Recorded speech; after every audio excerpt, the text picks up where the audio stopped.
Thanks for staying with us. Now, the next issue we're taking on is about cryptocurrency.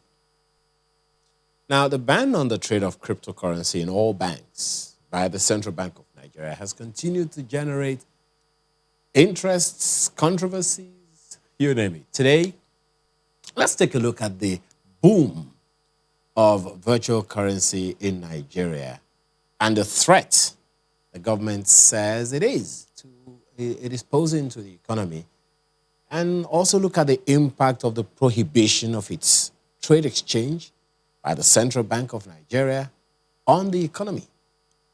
So we have quite a panel here this morning on this one.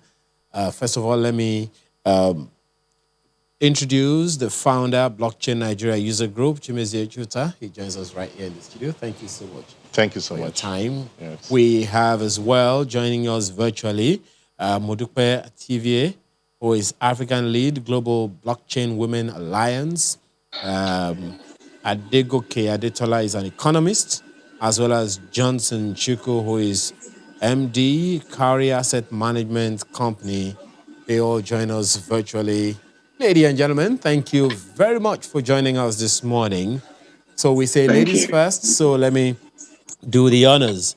Madam, first of all, which one is this issue to you? Disruptive, unsettling, futuristic, productive? Which is it? I would go with unsettling, but I would also say productive. Please go ahead. And the reason why I'm saying that is because obviously cryptocurrency is the future of money. So making this happen at this time is really unsettling, and is also disruptive of the plans that people have for the future or for their future. But clearly, you know, it is something that was going to happen anyway. I mean, a good number of our lifestyles, so to speak, is virtual already. So was there any running away from virtual money? No way. There is no running away. In fact, I saw something this morning, and Apple, and then the new phone that is coming out, the new iPhone that is coming out, already has functions for big pay. So you can imagine, and trust Nigerians with our luxurious lifestyle is something that we're all going to have very soon. And if we cannot use that machine, if we cannot pay, if we cannot transact digitally and come up to the same level as the rest of the world, it's just going to be frustrating. Well, Mr. Chuta, disruptive, unsettling, futuristic, developmental? It's highly disruptive. Scare? Which one is it? Yeah, it's highly disruptive. It's also part of the pathway for global development. Because if you look at the previous technologies, none of them have been able to disrupt the financial system the way cryptocurrencies is geared to do right now. So a lot of people will not be happy because these are over 100 years institutions that has never been touched by technology, and everybody is scared because of the impact, because we know that this financial system has been under the control of powerful elements globally, and they determine what should be and what shouldn't be in the financial system. But for once, people have been given an alternative, and that's what we're seeing now. And they are not smiling when they are seeing the encroaching power of cryptocurrency. I'm not sure, Mr. Detola, I'm not sure which of these global personalities was quoted to have said, I think it was Warren Buffett, so I'm not very, very sure right now, was quoted to have said that, cryptocurrency is a fluke of sorts. Not very sure if he would want to put his own money on it, invest in it and all of that. But it is in no way taking away the impact it's already having on global economy as well as Nigeria's economy.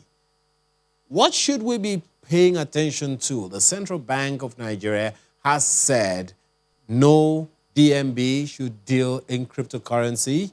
And of course, the big hammer, so to speak, has come on some of those bank accounts of people who already have cryptocurrency accounts and all of that. What should we be looking at? Clearly, from what you have said, what the two previous guests have said, it's clear that there is no running away from cryptocurrency, so to speak. But then here is what the federal government is saying. Are we in the right trajectory, or is there something else we should be looking at? Good morning. Thank you for the invitation. My name is Mr. Adigoke Omotola, not Adetola. Okay. The issue is that the genie is already out of the bottle. Just like when the email came out, people were a bit suspicious, but now everyone has an email address. The truth is, all over the world right now, I mean, what is happening is that governments are putting in frameworks, regulation to ensure that, they can also capture the area of virtual currency. For example, in the state of Florida, Miami, the mayor has recently approved that some of the salaries of the employees should be paid in Bitcoin. So things are already moving rapidly, and even in Kenya, the central bank is also formulating policies around cryptocurrency. What is happening in Nigeria, although it's legitimate, the central bank has genuine concerns. But what should be done right now is to make sure that instead of putting in an embargo, there should be policies that would, frameworks, regulations that will be put in place to also capture this area. Cryptocurrency, like the Bitcoin, what they have is, is unregulated. So how do we capture it? In the UK, last month, on the 7th of January last month, policies were being put in place to also ensure that, they come under the umbrella of, the regulators. And lastly, before I speak, I move on, I just want to address also the challenges of the banks. The banks are also looking at their income and wondering, the fees that they earn, the income that they make, are they going to ensure that these things continue to flow? So those are the issues. All right, thank you. Mr. Achuku, clearly there is no going back, no going away from this. But then a good number of nations, according to Mr. Motola, have approached this issue very, very differently. But then, from what the analysis of the clear and present danger the CBN has been able to identify, we have quite a job of work on our hands, as my colleague would say. So here we are right now with this challenge on our hands, and some say it's a challenge, some say it's an opportunity. Now, where you stand as MD of this an asset management organization like yours, how significant is it as an asset or as a liability? Okay, thank you, Aya, for having me. Let me start from the aspect of your question which you said, how real is this? How real are the concerns, and what are the opportunities? I mean, rephrasing the question in a different format. The key thing is that just like other speakers have said, the evolution of digital currencies, it looks like something that we cannot put back. And so what we have to look at is what are those challenges and how do we deal with those challenges? So we can explore the benefits, if any, of digital currencies. The greatest concern of financial system regulators is that digital currencies could be used as channel to fund illicit activities or illicit transactions. And then it's also subject or open to fraud, as well as in terms of those currencies, you see wide fluctuations in their values or their prices, which could lead to losses by investors. I think those are the core issues. One issue of illicit financial transaction funding, issues of who regulates it, and then how do you deal with fraud and all such cases. So the key thing, which is I will align with something that Janet Yellen, the U.S. Treasury Secretary, said, that they need to find a way of maintaining or instituting some level of oversight on cryptocurrencies. That was also re-echoed by the European Central Bank Governor, Christine Lagarde, who also said that we need to also find a way of regulating or creating oversight over these currencies.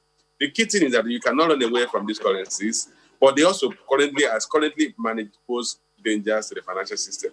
So beyond the issue of the banks are worried about loss of income, there are genuine cases. There are genuine risk of financial system infractions. If you look at the Reuters report recently, it said about 270 accounts accounted with more than $1.3 billion of fraud and fraud-related transactions with cryptocurrencies. And these are genuine. These are losses that are suffered by people. So what we need to do, find a way of integrating cryptocurrencies to the financial system, build regulations around them, build regulation about the mining or creation of coins, and then bring the accounts or the wallets into the existing financial system, or just expand the financial system to include cryptocurrencies, which is what I think the world will have to deal with.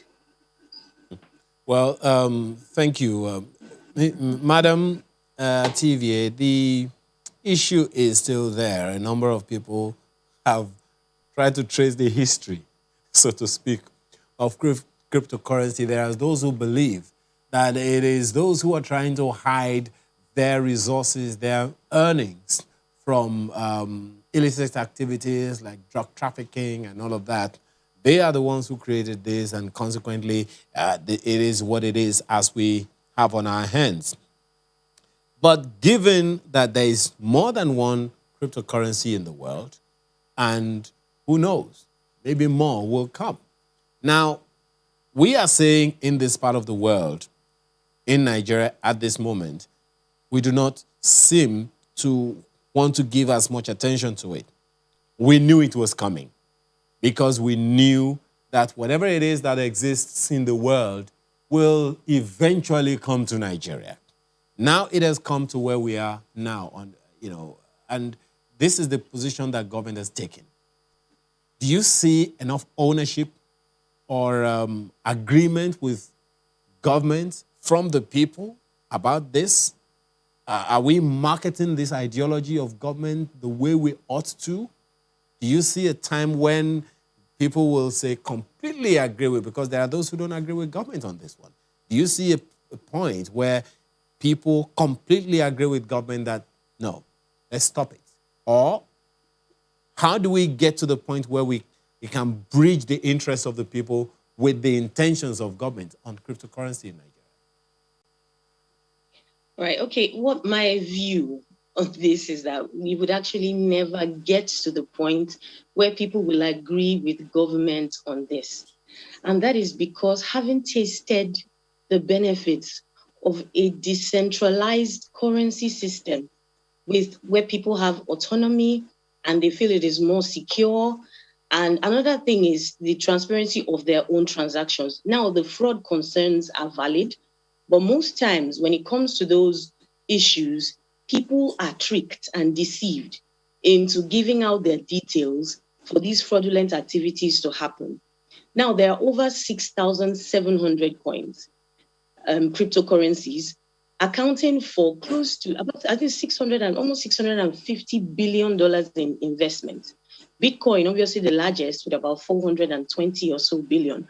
And the fact that I can sit down here, I'm in Port Harcourt at the moment, I can sit down here and invest in the same scheme that Elon Musk is investing in and reap similar benefits, obviously, to my own magnitude or to the level of my own investment, is just a little bit too attractive for people to sit down and say, I'm not going to be a part of this because the government does not want to.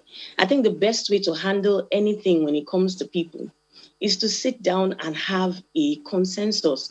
I agree with what the speaker before me has said. We have to regulate it. There's an organization in America, it's called FinCEN. I think it's Financial Crimes Enforcement Network. And they're actually doing something right now where they are trying to gather the identity data. Now, because of the blockchain technology on which cryptocurrencies were formed, it is a decentralized system, but we can still put policies, procedures, and regulations around it, around the entire system, to make it a little bit more transparent.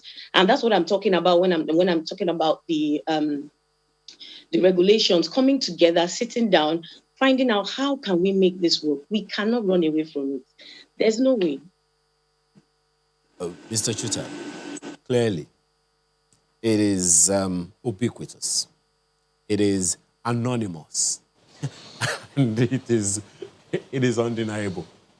So this is what we have on our hands right now. The fact that it is not easy to trace is something that gives the federal government through the Central Bank of Nigeria huge concern.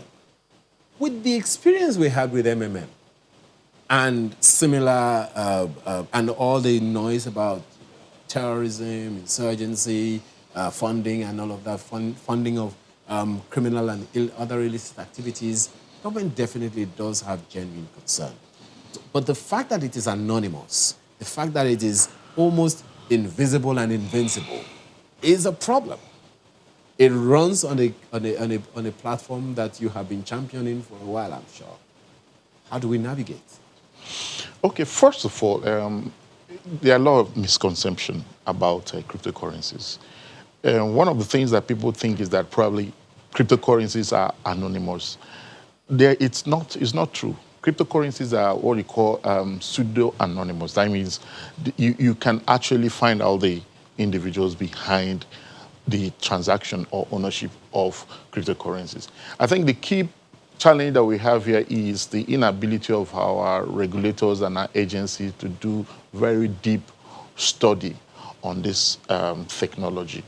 And also, our investigative agencies also, they have a whole lot of gap in catching up with the new trend in this tech, because the traditional means of investigating financial issues, financial crimes, cannot in any way play any role in this industry. So you need to have a total upskilling, okay, reskilling among regulators and investigative agencies, because it's easier to trace Bitcoin transactions than to trace fiat movements.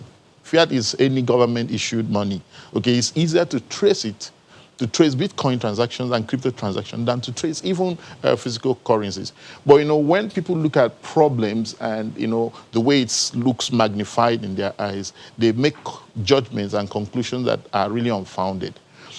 Bitcoin and cryptocurrencies are technologies that government and institutions should find a way to buy into it, because it has huge benefits that they can tap into. It's not all bad. What are these benefits? A lot. First of all, cryptocurrencies are digital assets and they are traded like every other commodity. And when commodities are traded, people gain from them. So you can actually tax capital gains. So on that side, government has something to gain by taxing them. Secondly, there are a lot of businesses that have been built around this technology. I mean, the total market cap for cryptocurrencies is almost $2 trillion. And businesses have been built along this line. Now, government has power to regulate the environment where people play around this, regulate business interests that are within that ecosystem, and adequately tax them, get some kind of licensing, get some kind of system where they are getting some revenue from there. But we'll probably explore the opportunity of how government can go about that in a way that, you know, will be as productive as you are talking about. One of the reasons why government, you know, clamped down on cryptocurrencies, so to speak, was because they believe that it is part of the ways in which the NSAS protests was funded. But talking about NSAS, Chris Illems is still at the Lekki toll gate, where the Occupy Lekki toll gate was supposed to happen today. So, Chris, how far so far?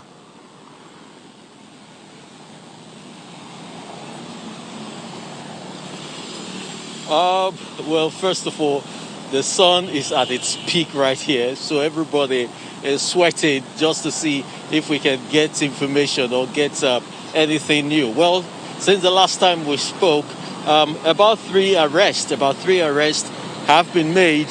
One of them was a young man who just alighted from a cab and came to see what was happening, but unfortunately he didn't have any form of identification on him, and so he was picked up. Then there was another guy who actually came for the protest. He came bearing a placard. He's actually also been arrested, and he's cooling his heels right now at the mobile prison behind here, the one they call the Black Maria. Well, nothing much has been happening except a lot of show of force by the police. Just a while ago, about 50 policemen joined those that were already on ground from the RRS, led by their commander. They've just been going around, and they don't want to see anybody that has nothing to do with anybody around here. If you don't have any form of identification, you are you are a suspect, and then they could pick you up. But so far so good. There's been no violence. Nothing is happening. As I said earlier on, it's the pressmen and the policemen that are actually occupying the Lekki toll gate, not the protesters, So that's it.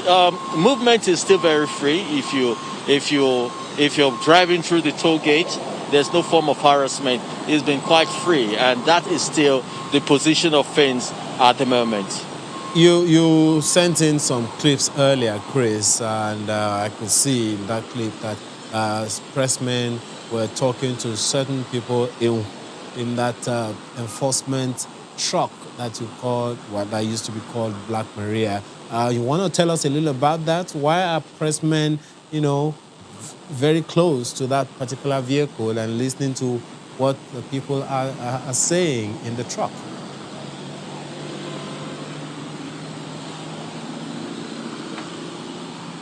Okay, I told you earlier on that about 2 or 3 arrests were made since I came in. So one of them was quite interesting. He came with his car, he parked, came out with his placard, and so as soon as the police saw him, they swarmed on him, and so the pressmen had to follow him to see what happens next. So they actually escorted him to the Black Maria. So that was what you saw happening at that point. And the guy was probably very happy that he was doing what he was doing, because he was calm, and he wasn't apprehensive as well at all. So it was something of interest to the pressmen, and so they had to follow up to see what might come out of that. But right now, the vehicle that he brought in here, the police have driven the vehicle off. We don't know where they've taken the vehicle to, but I'm sure they want to take it to a safe place, because he just dropped the vehicle. He's been arrested, and so the vehicle has been taken off at this point. So we even caught that on camera when the vehicle was being taken off. What then are people to expect about this? Because on the one hand is the inalienable right of the people to protest, and so far from what you have said, it's been generally peaceful, if we can use the term. What do you see, or what have you heard about that is likely to happen to the people that have been arrested so far?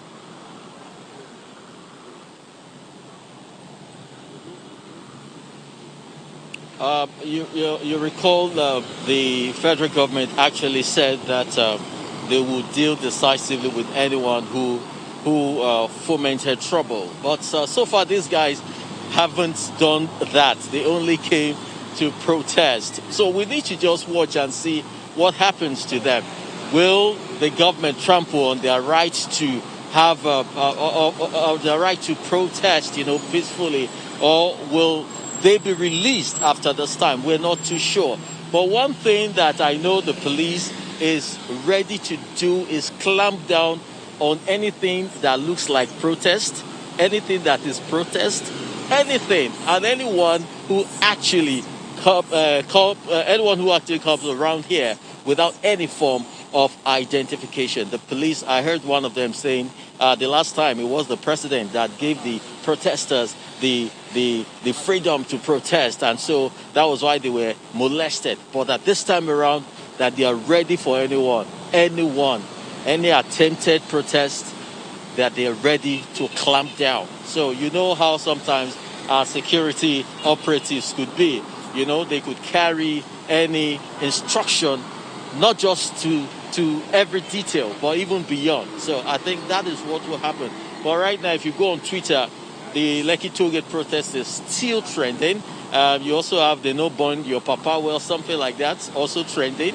The Defend Lagos is also there. So these are still ongoing on Twitter, but right here live, nothing much is happening. It's free movement for everybody. But don't just stop here if you don't have anything to do around here. Well, Chris Lems, thank you very much once again for that report. We can only wait and see how this is all going to play out, because at the end of the day, it is the right, according to the Constitution, of people to gather, and it is the responsibility of security operatives to provide security for them. How this is all going to play out, I guess we'll see in the coming days. So back to the conversation we're having, Mr. Chuta. So fintech came and the financial sector embraced it, and it's working pretty well, one would say, for everyone in the industry as well as people who need to access their money and all of that. And now this blockchain infrastructure is powering, so to speak, cryptocurrency and the rest of that. The question of safety and the security of personal resources for the people who have made these investments is something that is giving the federal government concern. I mean, on the one hand is the fact that they are funding illicit activities. On the other hand is, look, what if you lose your money? No matter how much money you have, you could just lose it just like that. But you are saying that is not likely? Yes, because this technology is not as difficult as it seems to regulators to manage, because all they have to do is to get a comprehensive framework and regulatory instrument put in place. Make friends with the exchanges, because the exchanges are the entry and exit point into cryptos. If you make very good friendship with these guys, license them, you get all the financial services standards imbibed in them, and they enforce them. I can tell you that most exchanges in Nigeria, follow existing rules when it comes to financial service. They integrate anti-money laundering policies. They ensure KYCs.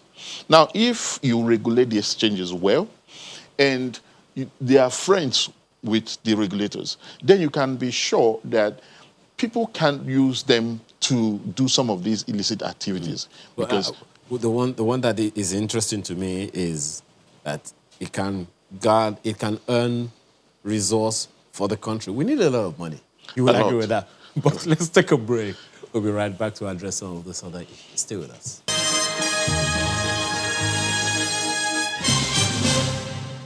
We still have our eye on virtual currency in Nigeria. Mr. Omotola, you have heard Mr. Chuta say here that we can earn taxes, revenues for government through taxing of operators of cryptocurrency in the country.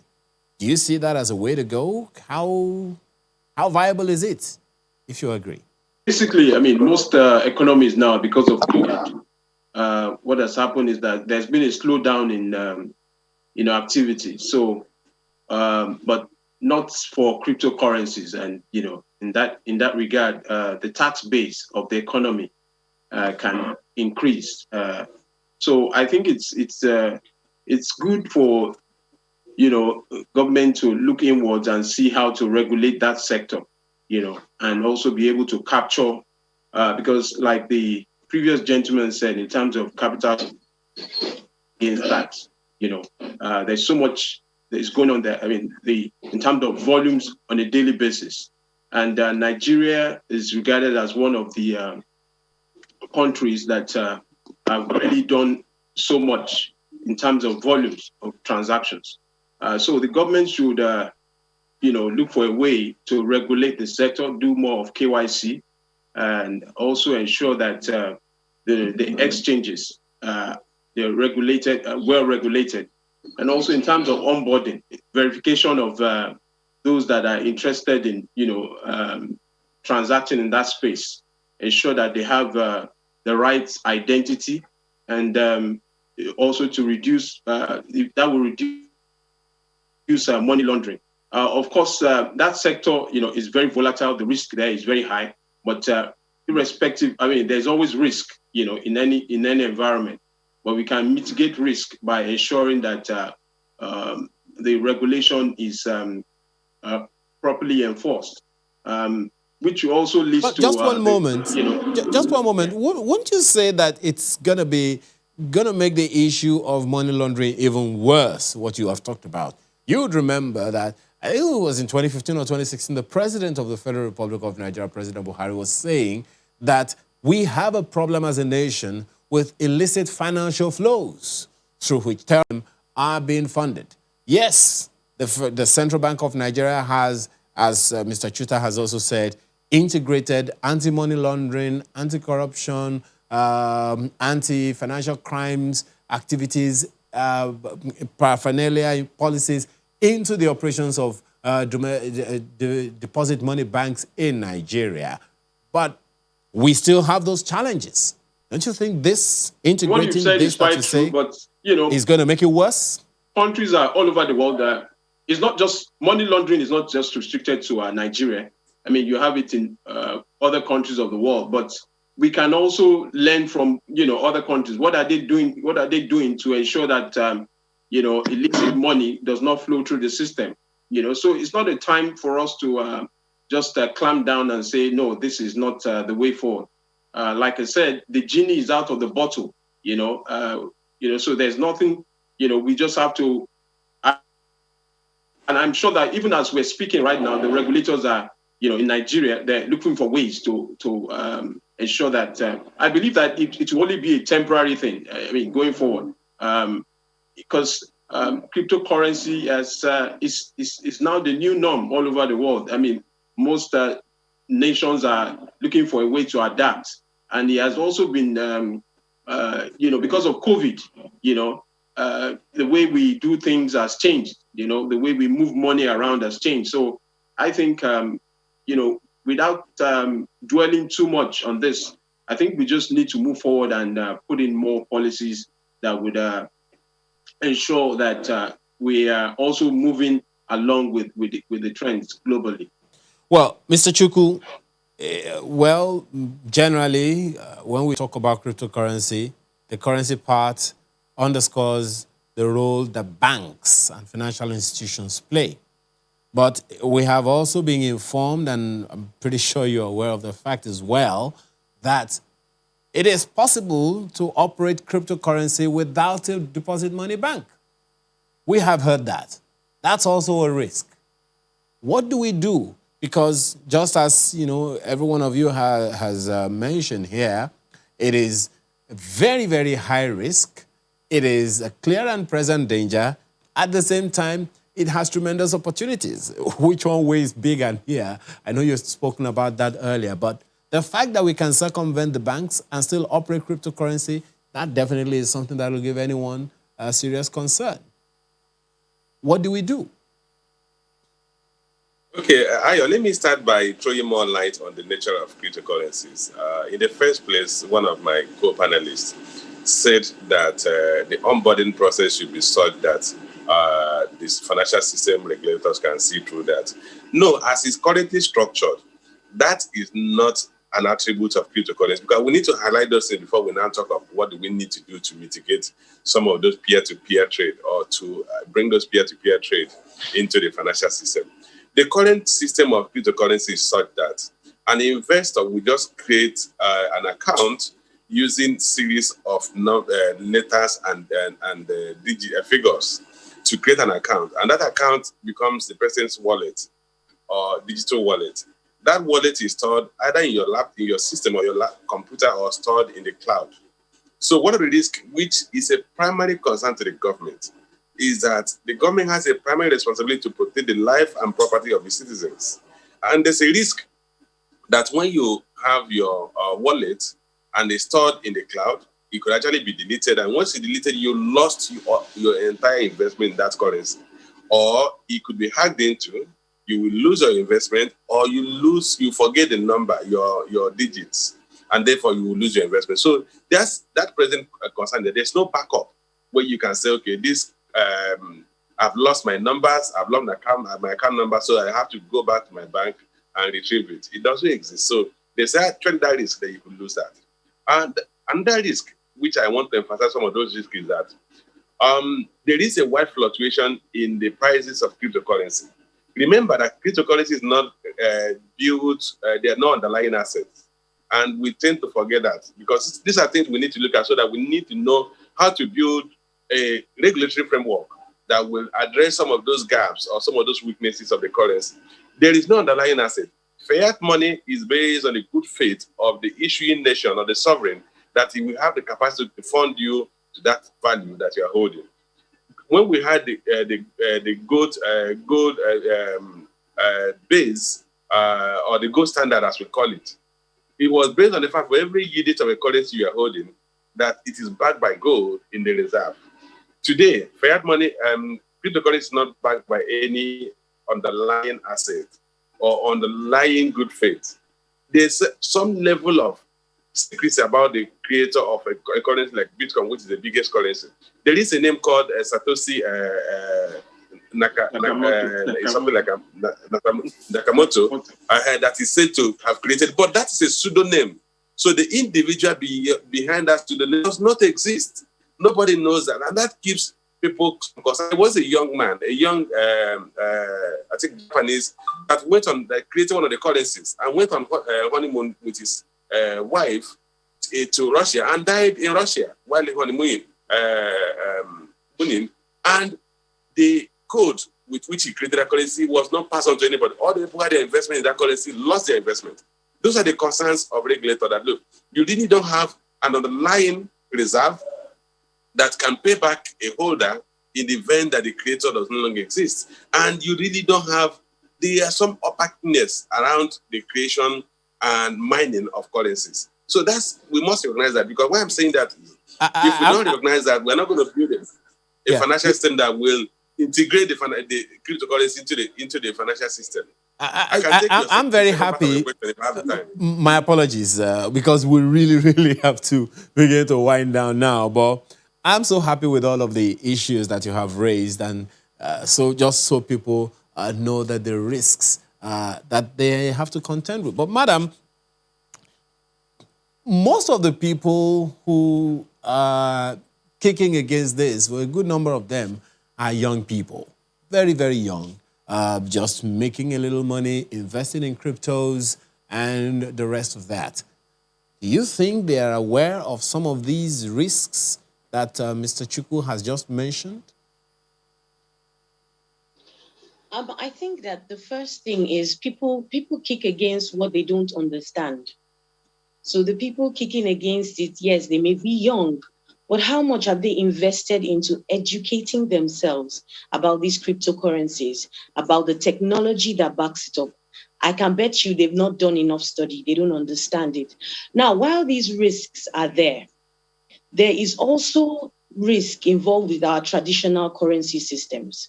It can happen that somebody has a lot of money and doesn't give his family details and he dies. How does the family get a hold of it?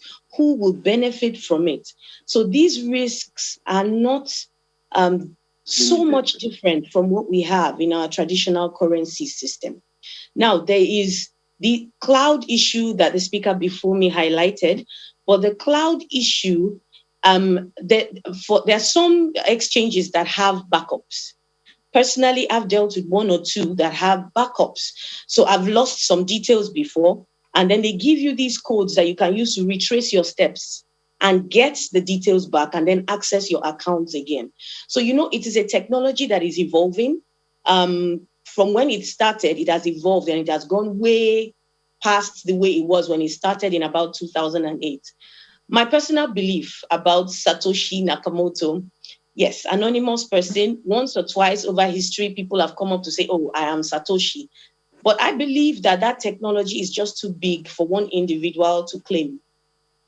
I believe that it is a group of people. There is actually a theory, I don't know how true, but that's what I am inclined to believe, that it's a group of companies that came together. So for Satoshi, people say it's Samsung and Toshiba. Then for Nakamoto, there's actually a Japanese company, Naka something, I can't remember, but Moto is Motorola. I'm inclined to believe that because these people have the requisite technology, the skills, and the funds to back up that kind of research and to bring out this kind of technology. So, like we said, it's unfounded. We are not sure, but I'm inclined to believe that makes more sense. Nobody wants to actually come and take the full responsibility so that they are not castigated. Nobody wants to, take the fall if it goes down, whatever. But the thing is that over the years, it has proven to work for many people. I think just yesterday, the CEO of Twitter released 500 Bitcoin from his own personal account to encourage the involvement of Africans and Asians in blockchain and then in Bitcoin, blockchain technology, the involvement. So for the young people, educate yourself, understand what the technology is all about. I also agree with the speaker that talked about how the government can regulate and begin to earn some form of tax. There are actually technologies in place right now. I know a few of them that the governor or the government can participate in or take advantage of so that they can at least see identity data of people that are involved in cryptocurrency trades and transactions, and then also begin to earn some sort of tax from the cryptocurrency transactions. Well, Mr. Chuta, these are very, very interesting times, so to speak. Yeah, and you heard her tell us the other time we have more than 6,000 different cryptocurrencies. And so this is where we are right now, educating people. Well, the risks are clear and present, but then the responsibility she has placed on people educating themselves. Even as we speak, all of the panelists haven't completely agreed on everything about this, the nature of this, of cryptocurrencies. Generally, it would seem then that there are a diverse set of opinions about one thing or the other concerning blockchain, which is developing, cryptocurrencies, which is developing. So if people are going to educate themselves, then they are between the devil and the deep blue sea, wouldn't you say? Well, trading in any financial instrument at all is risky, and people also need to get educated there. And that's why in traditional stock markets, whether it's in Nigeria or in the US, private citizens are not allowed to directly trade them. So they have to go through brokers who understand the market better than them. But cryptocurrency is completely decentralized and open. Anybody can do that. And which makes it risky, wouldn't you say? Yeah, it's risky. Considerable risk is there. But of course, if you want to be your own bank, then you must take the responsibility of building your own security systems or understanding how you can protect your wealth and your assets. So individual education is extremely important.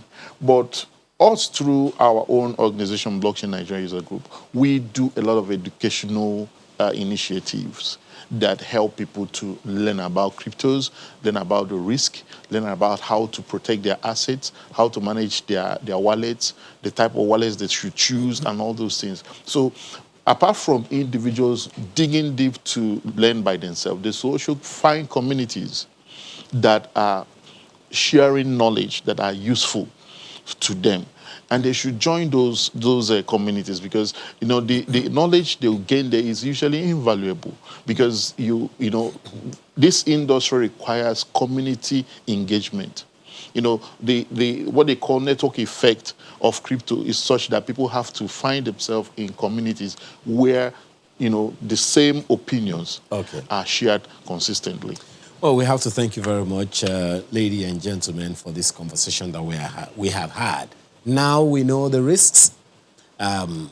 So you know the drainage, you know the pitfalls. So you'll be careful to either wear very long shoes that will cover the drainage, or at least you avoid it altogether. I have to thank Modupe Ativie, who is African lead, Global Blockchain Women Alliance, Adegoke Adetola, who is an economist, Johnson Chuku, MD, Cowrie Asset Management Company, all joined us virtually, as well as Chimezie Chuta, who is founder, Blockchain Nigeria User Group.